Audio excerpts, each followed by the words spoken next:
Uh, but I love the opportunity to be able to come and talk a little bit about. I'm really just going to kind of tell our story a little bit today, and I think as I've done this a few times, I think there's some opportunity to just kind of say, oh, this isn't something that's just unique to Brandon, but this could be something that could be going on here in Gibbon or wherever you happen to be from, right? There's some cool applications that we can make from this too. But here's just kind of a story about how a new mission works. You noticed on I think it was the front of the bulletin did it have the 100 missions and maybe it didn't. It kind of looks like the same thing. You've maybe heard of the 100 missions in 10 years kind of thing that the Synod would like to do coming up. And so that means there's going to be a lot more of things like this. Not every mission is the same, of course, but there are some similarities that you'll find in places around the United States too. If you have any questions as we go, just raise your hand. Intend this to be very informal here too. So, Sure Foundation Lutheran Church. That's the name of our church, which I'll tell you from the beginning here. I want to introduce myself a little bit here. On the right here, that's my family. They're sitting in the back there to point them out.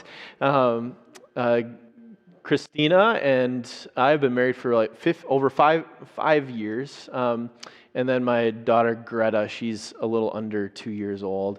And my family on the left, that's the last picture that I had of us all together. We need to take more pictures together, I guess. But that was 5 years ago. You can't really see in the background right now, but that's at Shells, actually, in New Ulm. That's where we got married at St. Paul's in New Ulm and took our pictures out at Shells there. So neither my mom's in ministry right now, but neither of them started that way. My dad was a cop for 16 years and is a funeral director now. My mom was a banker and then a public school teacher, and just in the last 3 years after she retired from teaching, our Wells School in town needed a math teacher, and so she started doing that, and it started half-time, and then it went up to three-quarters time, and now she's not retired anymore, and I think she's probably got another 5 years in her, maybe. She's loved teaching in that school there. And then my sister, she's a year younger than me. She was in the medical field for a while, then went to banking, and now she's going back to school to be a nurse at Marquette in Milwaukee there. So that's a little bit about me. That's our path. I'm from Fort Atkinson, Wisconsin. This is supposed to be the shape of Wisconsin here, but it's like the southeast part of Wisconsin there between Madison and Milwaukee. I went to Lutheran High School, MLC, of course, and seminary through. A couple different ministry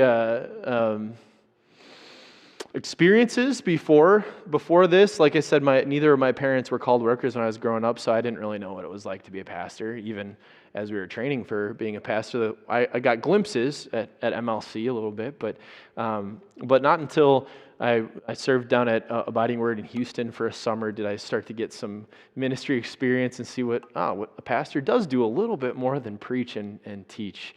And so that was a great experience for me. The guy that was down there actually had taken a call away about a month before I got down there, so I got to probably have a little bit more responsibility than I would have had otherwise. Worked to the vacancy pastor down there. So Texas, and we had another Texas experience too. That's where we spent our full vicar year down at Holy Word in Austin. You've maybe found this in your life as you look back and you say, maybe God was preparing me for something in a specific place. Sometimes we have the benefit of that kind of hindsight where we went through something in the past that kind of got us ready for whatever we're going through right now, right? I had kind of one of those things at Holy Word. They were a large church, especially for Texas, but my supervising pastor was Pastor Don Patterson, and he had started, I think, 4 or 5 missions around the Austin, Texas area there, kind of out in the suburbs. And so without even knowing it, I kind of learned a little bit about New Missions and got to pick his brain a little bit before I even knew I was going to be in a new mission, right? So kind of cool how God works in that way sometimes. And then call day. Any of you been to a call day before? A few. So it's kind of a nerve-wracking time I sat through a few of them before I went to my own. And they tell you where you're going to live, and they tell you what you're going to be doing. And they said, Brandon, South Dakota, new mission start. We didn't even have a church name yet. And once we figured out where Brandon, South Dakota was, then we were like, okay, that's where we're going. Head straight on I-90, and you're there, right? But it was a humbling thing, an exciting thing, an incredibly scary thing to think, how are we I got to figure out how to be a pastor first, and now we're going to start a new church too. But the Lord has been good to us, and I've definitely learned as we've gone along the way here too. So let me tell you a little bit about Brandon. Not being too far away from here, you likely know where Sioux Falls is. I just did evangelism day at MLC this last Wednesday, and I was surprised and not surprised at the same time that we're only 2 hours away from, MLC is only 2 hours away from Sioux Falls, and nobody knew where Sioux Falls was, because we tend to go to the Twin Cities for things, right, rather than out west to Sioux Falls. But just the southeast corner of South Dakota there, and Brandon is a suburb just to the northeast. It's probably 15 minutes to get downtown, so it's pretty close. But Sioux Falls is starting to kind of grow. It is a big city in South Dakota, about 200,000 people, but it's especially since COVID, it's started to grow big time. People moving into South Dakota for work for various reasons, and there's development going on all over the place right now. And so Brandon is benefiting from some of that growth too. So back when they said, hey, we want to start a mission in this area, where should we start one? They looked at several different places, because there's 2 WELS churches in Sioux Falls. One of them is like right here, Good Shepherd, and one of them's out here, that's Bethel. So we kind of have the south part of the city covered, but there's nothing up here at all. Lots of houses up there. There's a couple, so they thought, okay, maybe let's put one downtown or on the north side here. They thought about, like, Harrisburg is down here and T's down here. They thought about those 2 places. They're fast growing as well. But when they finally settled on one, they settled on Brandon for a couple reasons. Neither of the churches had done any evangelism work above this line, like right here.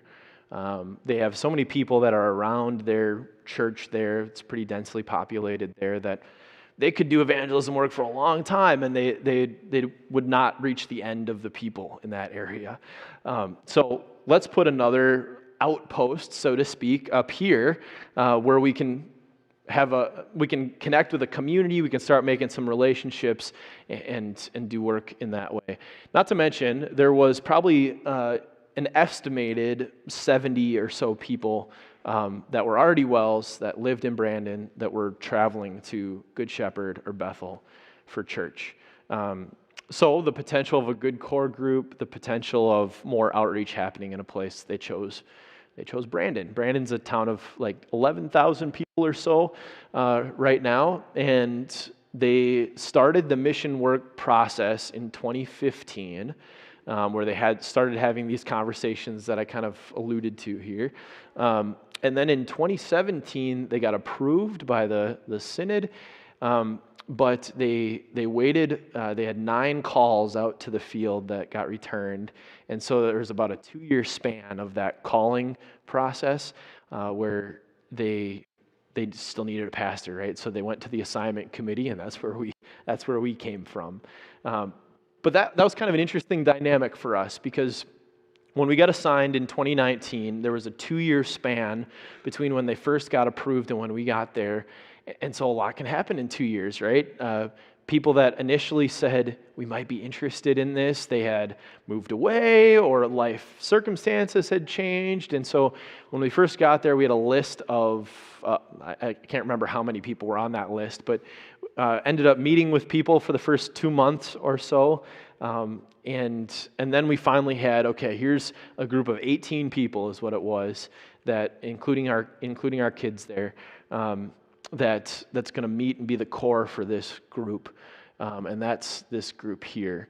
That might be more than 18 up there. There's a couple people from Good Shepherd and Bethel that came to kind of support. But this is kind of the result of that work. We had our first social gathering there in September of 2019, and even though a lot of these people went to the same church, they didn't really know each other because both the churches are pretty big there in Sioux Falls, about 500 members each, and they have early service, late service. You know how that goes sometimes. You go to the different services, you don't get to see the people or meet them, right? So a lot of them didn't really know each other very well, and so it was kind of our first job was to get people to meet each other, to know each other, start forming those relationships, to have that fellowship there too, so that we could start to get in some alignment here. What's this new mission going to be? As you can imagine, if we even just said right now, what would be, if you were in a new mission, what would be your vision of a new mission? And we took answers from you guys here. I bet we'd have a bunch of different answers, right? From what our future is going to look like, what our future building is going to look like, what the work is going to look like what we're going to do as a group. You'd probably all have a little different conception of what that's going to be. And that was the same for this group. If we wanted to move this direction, we had people that were going this direction and that direction and this direction and this direction. And that's okay. That's where we started, right? But now, as we start meeting as a group, we start getting to know each other a little bit, having some fellowship. We start getting around the Word together. That's the one thing that really unifies us, right? And then trust starts to get built here. And now these arrows that used to be going this direction and this direction, this direction, this direction, they're all kind of coming into alignment, and we're all kind of heading in the same direction. That was what our first year or so was. We got there in 2019, and we didn't start our first worship service until September of 2020.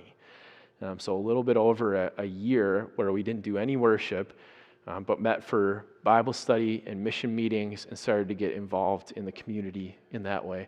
This is our first mission meeting / Bible study.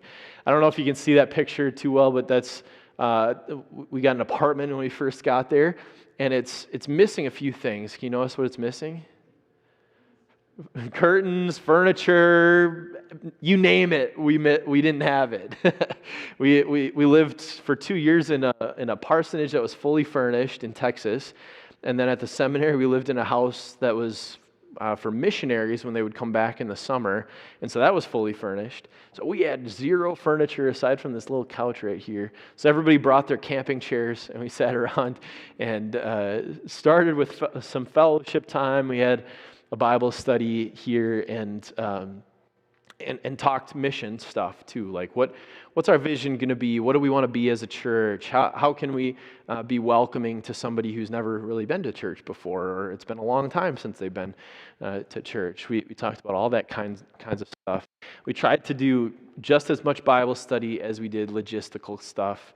That's a big point of emphasis. We still try to do that in our leadership meetings, where we spend a significant amount of time in the Word, just as much time as we spend talking about the different logistical ministry things, to keep the priority where the priority ought to be on the Word, and keep us focused on what we want to be doing here. So we did these twice a month for the whole first year. They went online. We went online during the stint of COVID in March that started in March there, but that was a good process where people started to get to know each other a little bit there too. I want to tell you a story about this guy. I didn't have a good picture of him to put up, but you can see his back there anyways. That guy's name's Kurt. Kurt was our very first member, and proudly would say he was. One of the other things we did in our first year was get really involved in things that were going on in the community. So I went to any sort of volunteer thing I could go to, any meeting they'd let me go to, and so they had this thing called the Optimist Club there. Any of you heard of an Optimist Club before? I see some smiles, so maybe you have. I didn't know what the Optimist Club was, and frankly, I really didn't care.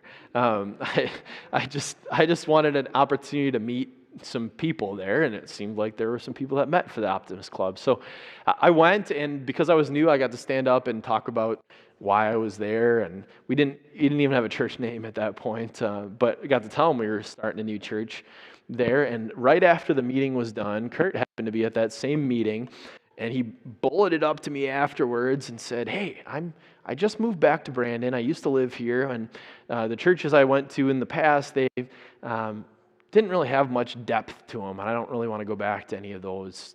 What can you tell me about your church?" And that led to he owned a vacuum shop in town. That led to conversations in his vacuum shop, and then we went through Bible information class in his vacuum shop in between customers, and it was a great time.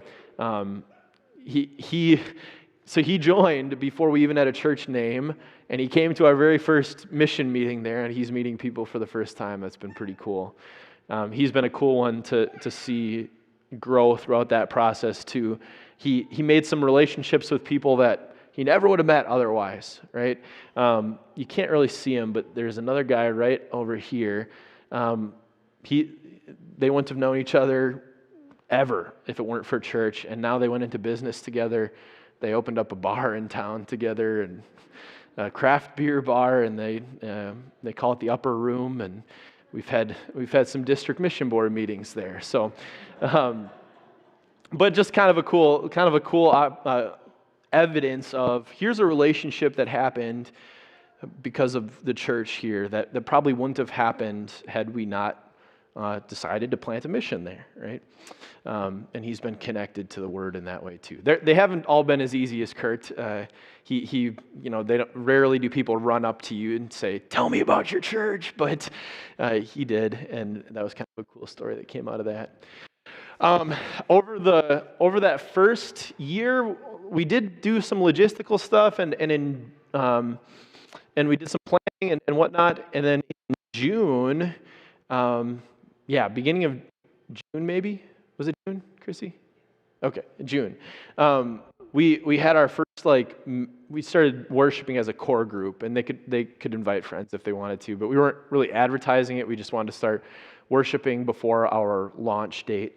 And this was a dance studio here, as maybe you could tell, exercise balls up there, and this sign said, "Be your own kind of beautiful" on the back there. It's probably a good sermon illustration in there somewhere. But it looked pretty simple, right? And we could worship anywhere. It could just be like this, a table with the sacrament on it and a few chairs to set up, but everybody was really excited to just be worshiping. We also worshiped outside a few times during that time too. But ultimately, we wanted people to be a little, I don't know if impressed is the right word. We wanted people to see something a little bit better than mediocre when they walked into worship. We knew we weren't going to look like this all-star church in rented facilities, right?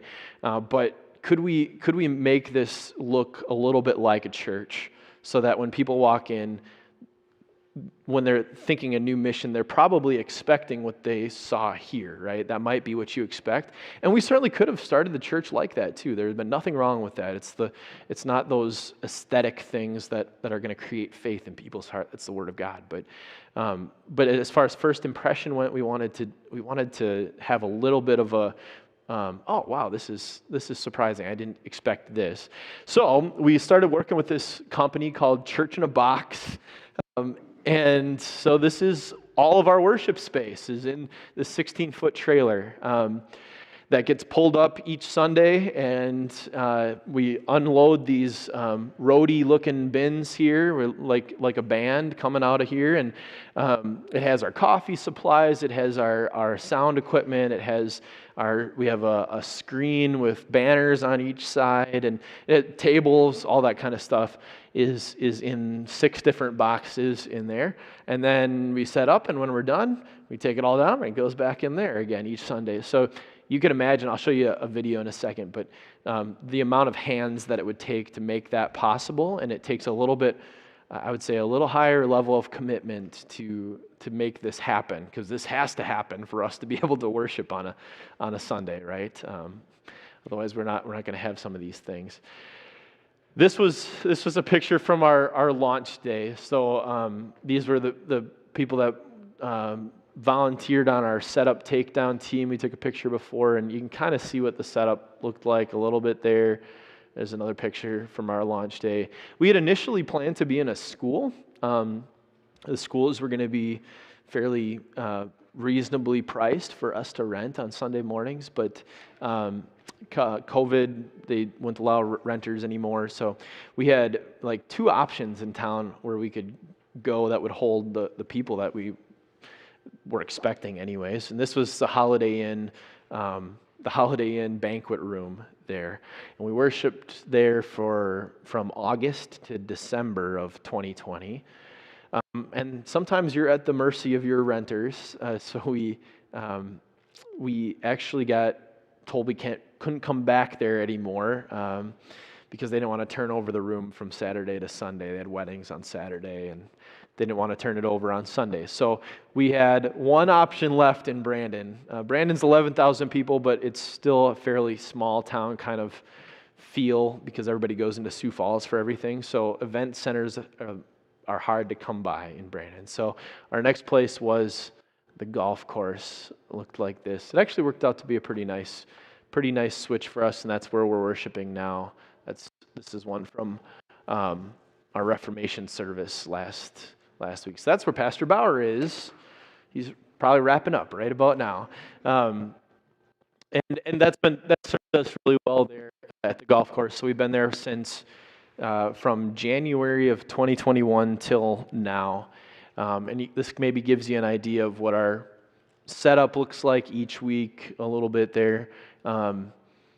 Here's a time-lapse video of that. That's me, yeah. I got a lot of nervous energy, so I get there early and set up chairs.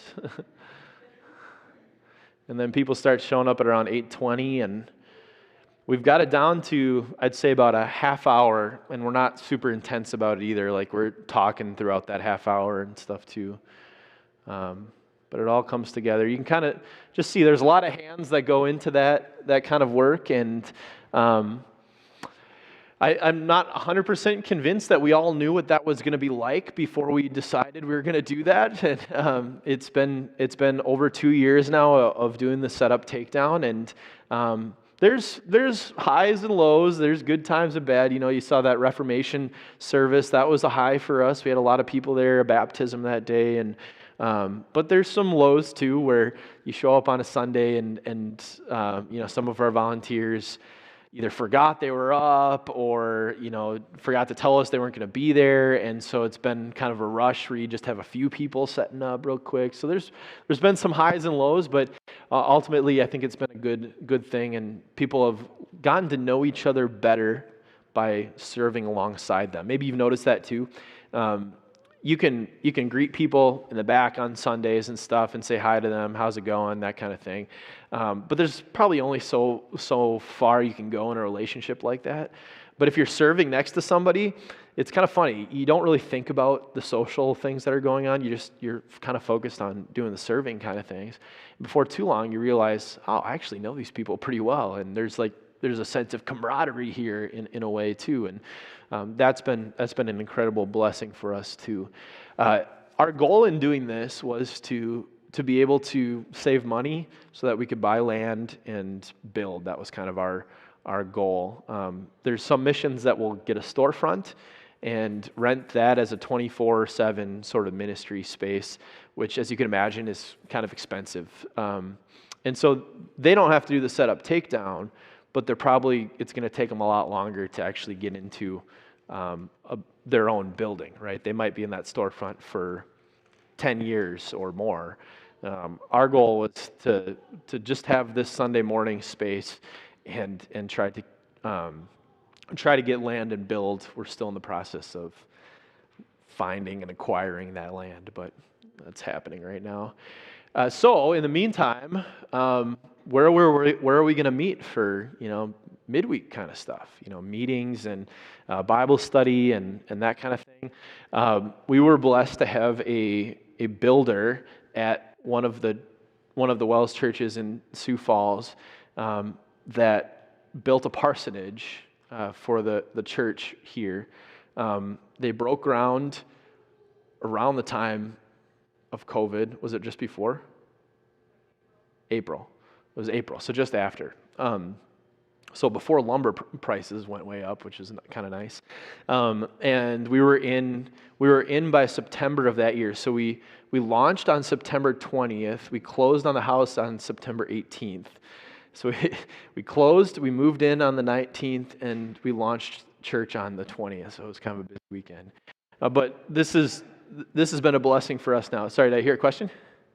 No, okay. Kinda, yeah, kinda. Kind of busy, yep.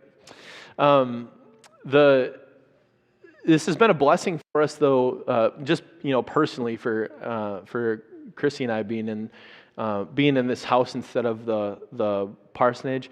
It's been a blessing in a lot of ways that I didn't really think about.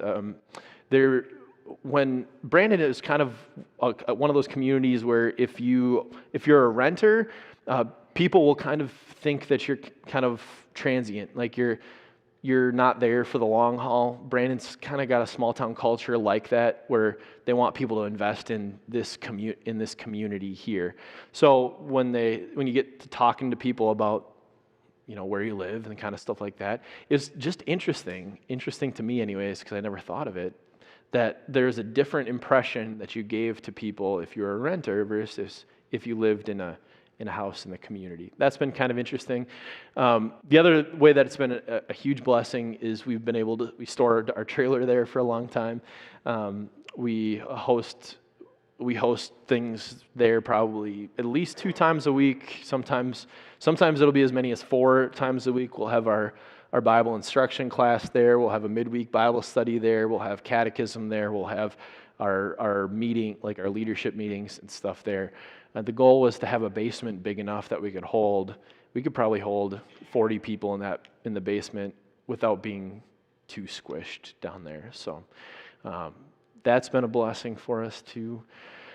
There's been some other things that we've done along the way. Camping service was one that took off that had, I think, maybe 80 people show up to this. And one of the cool things, we had a random guy walk in that heard us singing, and he came up and joined us for the camping service. That was kind of a cool thing there.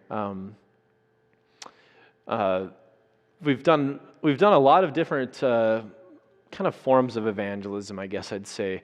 You heard me talk about how we've gotten involved, and I've gotten involved in some things in the community.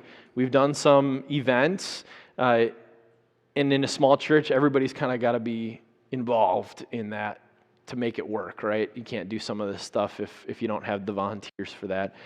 This is from a pancake feed that we did. We had this, what we thought was a great idea, to give away pancakes for free, because there was a similar thing in town that the firefighters did, a pancake breakfast, and they did it as a fundraiser, and they had thousands of people show up to their pancake breakfast. So we said, wow, if we could even get a fraction of that, and we'll do it for free, not as a fundraiser, that would be kind of cool to make some connections there. To sweeten the pot, we added backpacks with school supplies and did it as kind of like a back to school thing. So the first 50 people or so got a backpack and school supplies in there. You know how many people showed up to it? That's a really good guess. There was 40 that showed up. But let me qualify that. 25 were from the other Wells churches that just kind of came out to support us. About 8 of them were the golf course's grounds crew that just were taking a break. So yes, about 10, like a little less than 10 actual people that came that weren't previously connected to our church. You know how many members we got from that? 0, right? It was one of those things where you try something, and we failed, and we failed big on that one. We gave away 2 backpacks, so here we have all these backpacks still to get rid of. But But even in those kind of disappointing moments, there's some great blessings that came from something like this too. Just got to be able to step back and look at that too. That's true in life, right? If there's incredible disappointments, if you're able to have the perspective to step back and look, there are some amazing blessings that God is working even through those hard times, through those disappointments. Here's one from this. In our first year or so, we had a ton of people moving into our area. And so we'd have people walk into church, and I'd be like, "Oh, great, what's your name? You're new, I haven't met you before." "Yeah, we're so-and-so, we just moved from we went to the Wells Church in Des Moines, or Las Vegas, or Chattanooga, or Bismarck," or we had people from all over that were moving in. They were already Wells members, and they were coming here. And it was great. Like, we're not going to turn you away, right? But our goal as a mission is to reach the unchurched or the dechurched, right? And so this was awesome. We were blessed with growth in that way, but because we were blessed with that growth, a lot of people that formed those relationships at the beginning, they didn't know each other anymore. Like, now we're coming to church and we only know half or less than half of the people, and that was kind of a weird thing for us at first, having formed such great relationships with the core group there at the beginning. So something like this, where we had a lot of people serving in this way, they got to meet people that they hadn't met before. So we didn't get any members out of it. We hardly reached anybody and hardly made any impact as far as giving them backpacks away and helping people in that way. But our people got to know each other a little bit better, and there's people that are our friends today in that church that maybe wouldn't have been had they not chosen to serve in this way. And they can laugh at this and say, "Well, let's not do that again. Let's have a different idea too." That was a really cool kind of thing, a blessing that came out of not so great circumstance there. One of the other things is we've had a ton of baptisms in our church, where we definitely span the spectrum of ages, but we have a lot of people in that stage of life right now that are having kids. So I was missing probably 2 or 3 other pictures too. So there were 2 or 3 others that I wasn't able to put up there. But it's been kind of a unique, exciting thing from us. So we can say we have been blessed by God to grow from Wells transfers, from adult confirmands, and from biological growth there too. So we give thanks to God for that as well. Right now, I think that was the last one. Right now, I mentioned that we are looking for land and a building, and right now, so the situation that's in Brandon is there's a lot of land around us. There's lots of farmland, open land around us there, just lacking the infrastructure right now. So we've had probably about four promising opportunities that fell through for this, that, or the other reason with developers and with real estate. Either somebody with more money than us was able to snatch that up, or it got sold to a different developer that we weren't working with, or something like that. So if I ask for prayers for anything, I'd ask for prayers for that God would maybe open some doors for us and opportunities in Brandon, so that we might start the work of making it our permanent home. We all know that ministry will go on regardless of a building, and the building is not the goal in the ministry at all, right? We don't need the building to carry on the ministry there. We know that it would be a help for us to carry out more ministry there. So if I could ask for prayers for that would be awesome from you guys. There's plenty more I could talk about, but I know we have food downstairs too. But I'd love to take any questions that you might have about anything with the new mission. Yeah. You mentioned that you've gotten involved in volunteer organizations in town. Mm-hmm. What other kinds of outreach do you do? Are you knocking on doors? Are you doing booths at community events, or some more out of the box? Yeah, all of the above. We've now canvassed the whole city of Brandon. We were pretty happy about that, and we've started around the second time now. Some of the canvassing was, at the beginning, it was more just survey kind of stuff. We also, like, when we were coming up with our church name, we had it narrowed down to 5 names that we all were comfortable with. And we said, well, let's give the community a vote too. Like, what does this communicate to the group around us too? And so we did. We knocked on doors and we gave away coffee cards to people that would answer our survey that had, vote on which name you like, why did you like that one, and it probably had like 3 other questions, like what do you see as a big community need in Brandon or something like that. And it was actually very helpful. The community, we're kind of split between 2 of them. I think it was like abiding word or abiding grace or something like that, and Sure Foundation was the other one. But we also got some helpful feedback, because one of the top 5 for us was eternal peace, and somebody said, that kind of sounds like a funeral home. So, so that was good. We ruled that one out. So we've done, so anyways, we've done canvassing. Maybe one of the more creative canvassing things that we did recently, and it was half to give us a reason to talk to somebody and half just kind of a community service sort of thing. We did a food drive canvas. So we went out initially, knocked on doors, and advertised this at your door food drive that we were putting on in connection with our food pantry in town.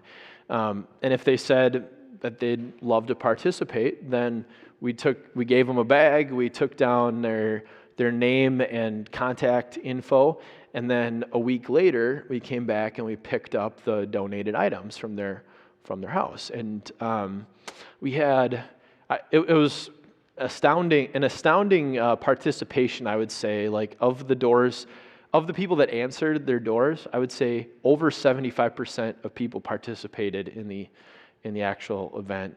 And we took in just shy of 400 pounds of food, so that was pretty awesome.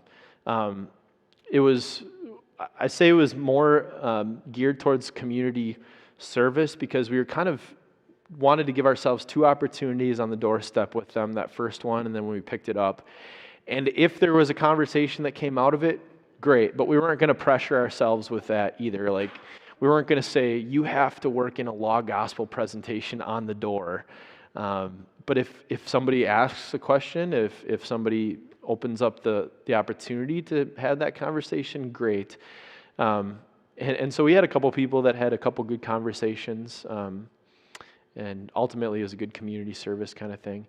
So we've done canvassing, we've done booths. There's a few events in town that allow us to be able to do that. The most creative and recent one that we did was we did a free garage sale. So there's 2 times a year in Brandon, in spring and fall, where they do these citywide garage sales, and we kind of piggybacked on that event and had everybody from the congregation that wanted to could drop off a bunch of stuff that they would typically either give to Goodwill or something like that, right? And they dropped it off at our house, and we have a 3-car garage there, a bigger garage than we need, and all 3 stalls were filled up with stuff. I think Chrissy's reaction was, the stuff better be gone by the time this thing's done. But we had it all set up on Friday, and we were planning to open on Saturday there, and people started coming up on Friday already. And we had these little cards that said, just like salvation is free, so are these. Enjoy your gift from Sure Foundation. I had an invite to our outdoor service the next day. And we didn't advertise it as free.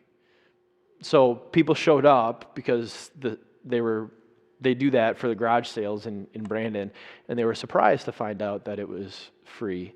One of the cool results from that, because we really did insist that these things are free. We don't want anything for these things. But some people were they were so thankful and moved by that they wanted to give something, right? Which is kind of it's like a response to grace, right? It's how we think of offerings here too. That these offerings aren't given out of compulsion, but it's a response to something that's given to you freely. God's grace, right? And the result of that was we raised $1,000 for a community organization that buys boots and snow pants and stuff for kids that can't afford that kind of stuff. So just kind of cool on a lot of different levels. We talked to 300 different people that day, and we're able to contribute to the community. That was probably the biggest success one we've had anyways, but yeah, good question. Sorry, I talked for a while on that one.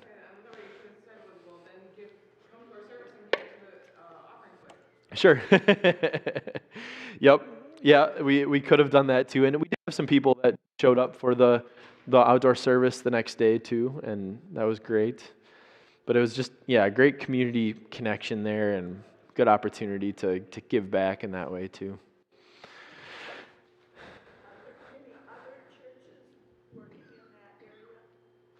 Like non-Wells churches, yes, we are one of 6 Lutheran churches in Brandon, believe it or not. And there's probably, when I first got there was 14 other churches. Now there's probably a few more even. So it is a very churched area, very Lutheran area. People know what Lutherans are, right? But they tend to think of Lutherans as like the ELCA Lutherans, because those are the 2 big Lutheran churches in town. And the churches in Brandon are fairly active, so it's not even in the community. So it's good for us to be out and doing these things and holding events and doing canvassing and all this stuff too. But it certainly does not set us apart from the other churches in that way, because they're fairly active in Brandon. Kudos to them for that. Do you know why the pancake thing didn't work? I don't know if it was a lack of advertising or if it was, just a weekend where a lot of things were going on in Brandon. I don't know what it was. You think free pancakes, that there was a 3-hour window to do it, and free backpacks and stuff. My inclination is that the free backpack thing wasn't really a draw, because Brandon's a pretty affluent area, so I don't think we drew people that were in need of a backpack or could really have benefited from something like that. So I think that was kind of a miss as far as our area that we were in. I had kind of taken the idea from my vicar congregation in Austin. They did a back-to-school splash, is what they called it, and they had some inflatables, and they had fire truck and police car come, and they got to look around those kinds of things, and then they gave away backpacks, and they got even more than 50 of them with school supplies, and it was just packed with people. But I think the demographic was different. I think there were more people that could benefit from that act of charity, and Brandon not so much. So those are the only thoughts that I've had about it. So I don't know. Sometimes you just plan something you think is going to be awesome, and it just flops for whatever reason. And then sometimes you plan something that you're like, man, what is this going to be? And honestly, that was like the garage sale. My initial reaction when somebody brought that up was, this sounds weird, or this sounds like it's not going to work. And it was an amazing success. So don't trust my intuition, I guess, is the takeaway. But it's kind of cool to at least have the freedom in that setting to fail, and to laugh about it and say, that one didn't work, let's try something else, and we'll keep throwing something at the wall until it sticks.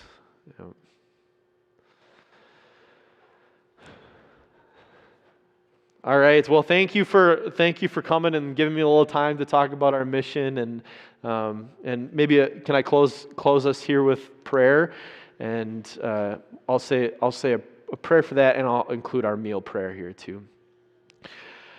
Lord Jesus, we thank you for the great responsibility that you have given us in our vocations as church members to participate in the ministry of your church, not just to be spectators, but also to dig in and to be participants in your ministry. we pray that the word that has been preached here today, Lord, sets into our hearts and becomes a part of our life, that we would have a eagerness to reach out with your word of gospel, that we would embrace that truth for ourselves and know how valuable it is, that we want other people to hear about it too. Lord, thank you for the time that we've had to have a little bit of fellowship here, and bless the fellowship that we'll have downstairs with our meal here. Let's join in the common table prayer together. Come, Lord Jesus, be our guest, and let these gifts to us be blessed. O give thanks unto the Lord, for he is good, for his mercy endures forever. Amen. All right, thanks everyone. Are there any instructions for the food downstairs? I don't know who I'm looking at to do this, but It looks like, down this way maybe? it looks like they're going to start at north end. North end, okay. So what door should we go down? This one? You guys know the church better than I do, so go for it.